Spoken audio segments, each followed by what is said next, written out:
Hello guys, welcome to our channel बाइकोपीडिया। मैं हूं आपका दोस्त सरोज समन। तो दोस्तों, जैसे कि आज आप देख पा रहे हो, आज मैं आया हूं नाहरगढ़ पे। बारिश का मौसम हो रहा है। इनफैक्ट मैं कहूंगा कि आधा जयपुर यहां पे अभी आया हुआ है। आधे जयपुर में से मेरे को सर झोटवाड़ा से ये भी आए हुए दिखे, जिसका मैं एक ये गाड़ी लेकर आए थे, जिसका नाम है, अभी रिसेंट लॉन्च हुई है, हंटर 350। तो इसके बारे में काफ़ी लोग क्यूरियस भी हैं और उनकी क्यूरियसिटी को कवर करने के लिए आज हम लोग इनसे कुछ सवाल करने वाले हैं। इस गाड़ी के अंदर ऐसा खास क्या है 350 सेगमेंट में, जो लोग इसके पीछे इतना भागे जा रहे हैं? मतलब इतना सब कुछ चल रहा है ना इस गाड़ी के अंदर, बहुत सारे लोगों के माइंड में बनी हुई है। जो लोग टेस्ट राइड नहीं ले पा रहे हैं वो लोग भी काफ़ी कंफ्यूज हो रहे हैं। तो उसी के लिए कुछ सवाल जवाब हम आज वीरेंद्र जी से करने वाले हैं। तो hi Virender ji, Aman Singh and welcome to our channel Bikopedia. तो आज मैं आपसे इस गाड़ी के बारे में कुछ सवाल जवाब करूंगा, ठीक है? तो इसमें सबसे पहले मैं जानना चाहूंगा, आपका एक शॉर्ट इंट्रो ले लेते हैं पहले। क्या आप कौन है, क्या कहाँ से हैं और क्या करते हैं? तो थोड़ा सा आप हमारी ऑडियंस को बताएं सबसे पहले। मैं वीरेंद्र नाम है मेरा और मेरी एक लाइब्रेरी है खुद की। और मैंने ये बाइक लेने से पहले मैंने स्टैंडर्ड बुक करी थी। फिर स्टैंडर्ड बुक करने के बाद मैंने देखा ये आने वाली थी, तो मैंने थोड़ा वेट किया। फिर मैंने ये ली, मैंने इसकी टेस्ट ड्राइव ली। मतलब बहुत बढ़िया बाइक है, जो मेरे को चाहिए थी वो मिल गई मेरे को। ठीक है। एंड इसके बाद आपने जैसे कि बताया, आपने रॉयल एनफील्ड क्लासिक 350 आपने बुक करी थी इससे पहले। स्टैंडर्ड 350। हाँ। ओके। तो मैंने आपके दोस्तों के पास भी देखी, जैसे कि आज आपका जो 5-6 दोस्तों का ग्रुप आया हुआ है यहाँ पे। तो उनमें लाइक एक क्लासिक भी थी शायद उनके पास, और एक पल्सर भी थी, है ना? ठीक है। तो क्या आपने उन्हीं से इंस्पायर होके या फिर उन्हीं से इन्फ्लुएंस होके क्लासिक 350 चूज की थी, या फिर नहीं, अपना मैंने स्टैंडर्ड ही लेनी थी, मेरे को ओल्ड स्कूल टाइप में चाहिए था कुछ। ओके ओके ओके, स्टैंडर्ड आपको इसीलिए चाहिए थी। हाँ। ठीक है, ओल्ड स्कूल लवर हो लाइक आप। तो आपने ये गाड़ी फिर मतलब वहां से यहाँ तक कन्वर्ट होने में इतना क्विक एक्शन कैसे? मतलब एक टेस्ट ड्राइव की वजह से बस। एक टेस्ट राइड इतनी भारी हो गई मतलब? हाँ। तो बजट वाइज आपको कोई इशू नहीं आया? कितने की लिया आपने? ये 2-4 की पड़ी हुई है मेरे। 2,04,000 की ऑन रोड पड़ी। कोई एडिशनल एक्सेसरीज आपने ली होगी? ये एडिशनली है लाइक आपने ये लिया है एक तो, ठीक है, विंडशील्ड भी है, लेग गार्ड लगवाया है, ठीक है। इसके अलावा इंजन कवर, ये जो नीचे है ना, हाँ ये इंजन कवर, ठीक है। ये चीजें आपने एडिशनल ली है, एक्स्ट्रा आपने परचेस किया है, ठीक है। कितने किलोमीटर अभी तक आप चला चुके हो? 1400 किलोमीटर समथिंग। हाँ। ठीक है। तो मतलब आप ये कह रहे हो कि एक टेस्ट राइड की वजह से सर ने जो है गाड़ी का ऐसा माइंड चेंज हुआ, ओल्ड स्कूल लवर से पता नहीं ये स्पोर्ट्स लवर हो गए, जाने कैसे क्या हुआ। इसके बाद अब मैं पूछ लेता हूँ एक बार, इसकी सर्विस वगैरह तो नहीं करवाई होगी ना अभी? 1400 किलोमीटर में तो कौन सी सर्विस? 500 रुपए होती है पहली सर्विस। ठीक है। तो 500 किलोमीटर पे आपने फर्स्ट 1700 रुपए की सर्विस पड़ी थी फर्स्ट। 1700 रुपए की? ये पेड थी या फ्री थी? पेड। फर्स्ट सर्विस पेड, मतलब लेबर चार्ज फ्री रहता है उसमें। वो तो फिर फ्री सर्विस में ही काउंट हो जाता है। तो ऑयल चार्ज जो सामान डाला उसका। ऑयल कितना डल गया इसमें? ऑयल मेरे साथ 3.5 लीटर डला था इसमें। 3.5 लीटर ऑयल डाला था, ठीक है। तो ऑयल चार्जेस वगैरह इसका कोई बाइफर्केशन आपको मिला होगा तो सर्विस में, लाइक किस किस चीज के आपने चार्जेस पे किए? इन्होंने एयर फिल्टर चेंज किया था, ऑयल फिल्टर चेंज किया था, ऑयल चेंज किया था। तो फर्स्ट सर्विस में ही ये सारी चीजें चेंज हो जाती है? हाँ।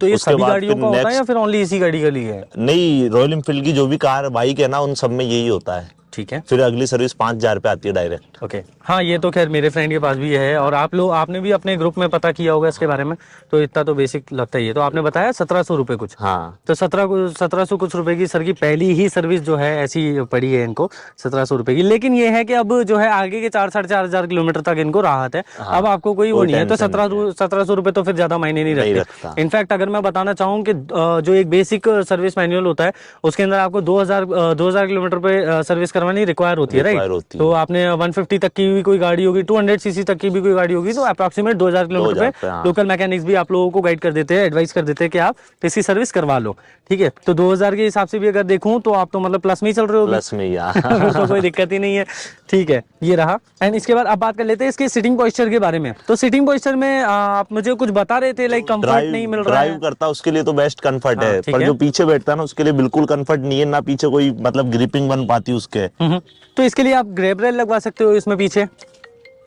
हाँ, वो लगवाया नहीं मैंने, क्योंकि लुक बिगड़ जाता है उससे, फिर वो अलग सा लगता है इतना सा ऊपर। अच्छा, मतलब लुक के साथ आप कॉम्प्रो कर सकते हो, मतलब कंफर्ट के साथ आप कॉम्प्रो कर सकते हो, बट लुक्स के साथ नहीं कर सकते।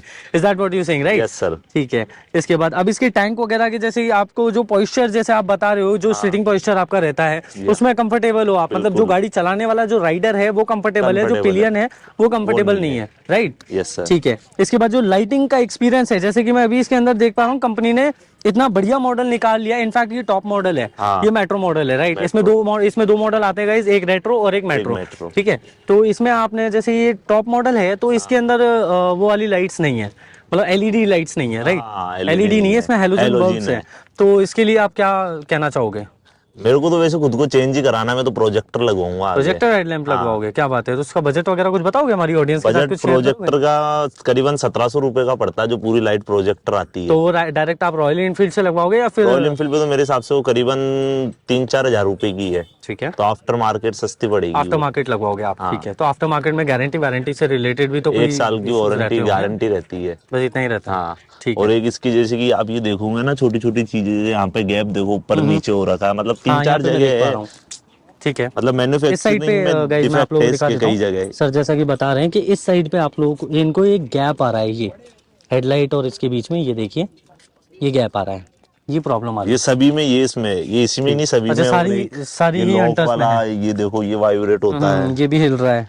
ये मैं आप लोगों को एक बार दिखा देता हूँ। ये भी सर बता रहे हैं कि ये सिर्फ 1000 किलोमीटर में ही, जबकि तो एक सर्विस हो चुकी है। तो हाँ। ये जो पार्ट है ना, ये जो हिल रहा है इस तरह से, ये चीज़ है, टाइट नहीं हुई है, ठीक है, कोई बात नहीं। ये तो छोटी छोटी, छोटी खैर छोटी, हाँ, इतना कोई बाकी बड़ी बात कोई। नहीं लगती इसमें, ठीक है। और शोकर से रिलेटेड आप क्या कहना मस्त, चाहेंगे, कैसा एक्सपीरियंस है? बहुत प्यारे सोकर से इसके, ठीक है, मतलब पता नहीं चलता छोटे मोटे खड्डों का तो। ठीक है। तो आपने लाइक प्लेन रोड पे ही अभी तक गाड़ी चलाई है या फिर ऑफ नहीं, रोड ऑफ भी रोड ट्राई भी किया कर थोड़ा ली, बहुत? ऑफ रोड भी कर वैसे ली। तो अभी नारगढ़ पे जिस जगह पे खड़े हैं ना, वो भी काफी अच्छा ऑफ रोड एक्सपीरियंस है, हाँ। तो ये भी मैं ठीक तो है। नेवटा गया था ऑफ रोडिंग के लिए हाँ इसको, हाँ। मतलब तो काफी अच्छा रिजल्ट तो था फ्रंट इसका के और वहाँ। रियर के दोनों साइड की आप बता रहे हो, हाँ। ठीक है। एवरेज क्या निकाल रही है अभी ये गाड़ी? कंपनी एवरेज क्या भैया, क्लेम कर रही है, कंपनी ने क्या कंपनी अभी बताया और आपने 35 क्या का निकाला? क्लेम कर रही है, पर ये 20-22 ही निकाल रही है अभी। 20-22 ही निकाल रही है? हाँ, और पहले दिन तो 8 का ही निकाली थी। अरे नहीं, सीरियसली? हाँ। तो कंपनी ने आपको कितना बताया था? मैंने कंपनी में मेरी बात भी हुई थी, तो उन्होंने बोला एक बार आप आ जाना, 35 का ही देती है, 22 का कैसे दे रही है पता नहीं, पर ये 22 का ही दे रही है अभी मतलब तक। कंपनी ने 35 किलोमीटर का क्लेम करा क्लेम है। किया है, हाँ। और आपको और ये ये 20-22 दे दी। दी है, हाँ मतलब भैया। ठीक है। तो आपको क्या लगता है, आपकी राइडिंग कंडीशंस के ऊपर भी डिपेंड करती है ना वैसे ये चीज़? एक्चुअली हाँ क्या वो। होता है ना, कि एक होता है कंपनी भी जो जिस पैमाने पे कंपनी जब इसको चेक करती है कि भाई क्या एवरेज निकलेगा गाड़ी का, तो वो होता है एवरेज स्पीड जो होती है वो गाइस 30 से 50 किलोमीटर की होती है। और उसके अंदर भी राइडिंग कंडीशंस मैटर करती है कि किस राइडिंग कंडीशन में आप गाड़ी चला रहे हो। अब एक होता है कि आप प्लेन रोड पे 30 से 50 की स्पीड पे और कंटिन्यूअसली गाड़ी चल रही है, तो आपकी गाड़ी कहीं से कहीं तक कोई नहीं रोक सकता एवरेज ना दे।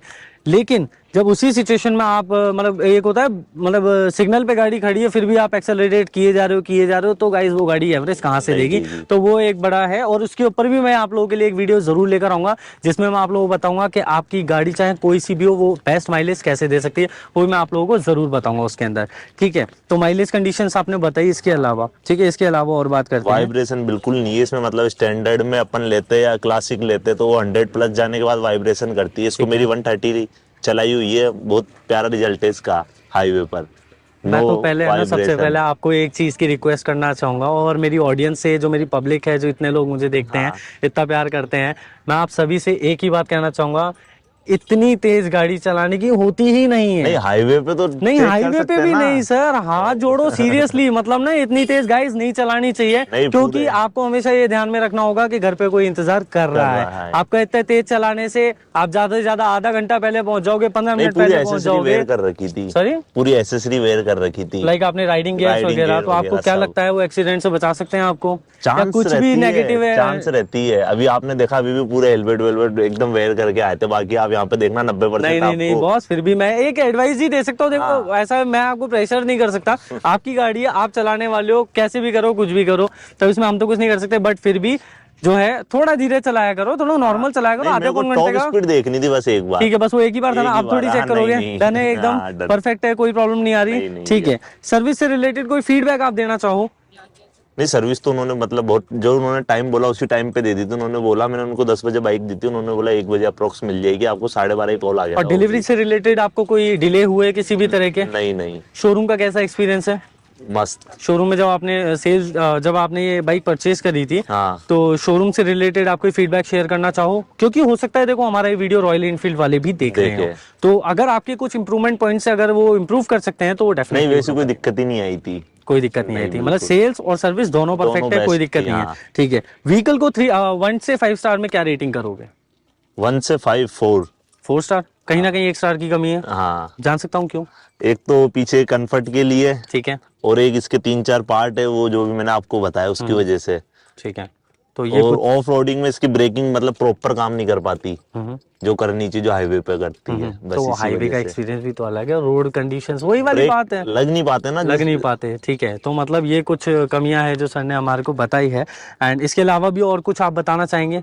नहीं बस। क्योंकि प्रोज एंड कॉन्स में डिस्कस करने वाला था, बट आपने बीच बीच में सारे कॉन्स बता दिए मुझे। ठीक है, तो प्रोज तो आपके लिए तो वही है कि आपको बस टेस्ट राइड लेते ही दिमाग में जच गई जच कि भाई गई। क्लासिक छोड़ो, अब तो हंटर चाहिए। और मार्केट में थी भी नहीं ये ज्यादा, एग्जैक्टली, तभी क्योंकि अभी मैंने, रिसेंटली एक मेरे महीना पूरे पहले ही ग्रुप में लॉन्च हुई सब है। जगह थी, सबके पास। मेरे को करीबन 1 महीना हो गया इसको लिए हुए, तो मैंने देखा सबसे पहले अपन ही ले लेते ही, अपने दोस्तों ग्रुप में इस थी गाड़ी नहीं। का एक डिटेल वॉक अराउंड और एक राइड रिव्यू दोनों ही वीडियो मैंने आपके इसलिए चैनल पे डाले हुए हैं। राइड रिव्यू इनफैक्ट आने वाला है शायद, या फिर आ चुका है, वो आप देख लीजिएगा उसमें।